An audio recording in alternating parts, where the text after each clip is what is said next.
চলেন আরেকটা শুনায়া দেই। 3 দিন পর্যন্ত ঘরে খাবার নাই আলী রাদিয়াল্লাহু তাআলা আনহুর ঘরে, এমন কি খেজুরের বিচিও নাই। ওই যুগে খেজুরের বিচিও খিদার কাজে লাগতো, বিচিও নাই, শুধু পানি আছে ঘরে। 3 দিন চলতেছে, 3 দিন।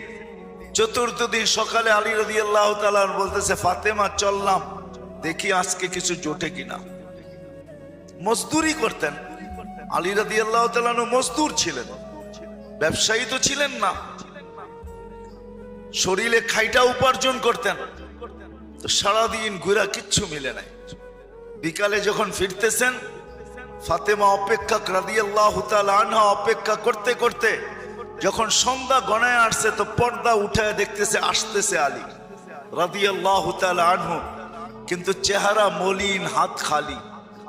যখন একবারে ঘরের কাছে চলে আসছে, এখন আর পর্দা নষ্ট হবে না, তো আওয়াজ দিছে আলী। চোখে চোখ পড়ছে, বলছে চেহারা মলিন কেন? তো বলছে ফাতেমা আজকেও জোটে নাই। তো হাসতেছে আর বলতেছে, আলী ওয়াজাদনা শাকারনা লাম নাজিস সাবারনা, পাবো তো শুকরিয়া আদায় করব, না পাবো তো সবর করব। দোনো অবস্থায় আল্লাহ আমাদের সাথে, শুকুরকারীর সাথেও আল্লাহ, সবরকারীর সাথেও আল্লাহ। ফালা ইউনাসিবু লানা আন নাকুনা মাহজুন, আলী শোভা পায় না আমাদের চেহারা মলিন হওয়া।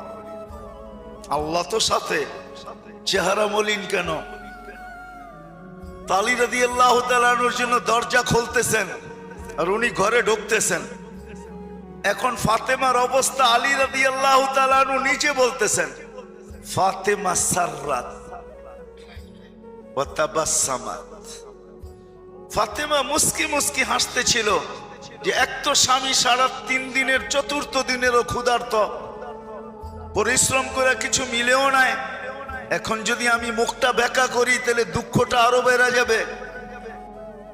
তো উনি মুস্কি মুস্কি হাসতেছেন আর খামি ঘরে ঢুকতেছেন, যেন খুশিতে নাচতেছেন। আলী রাদিয়াল্লাহু তাআলা আনহু বলতেছে, ফাতেমা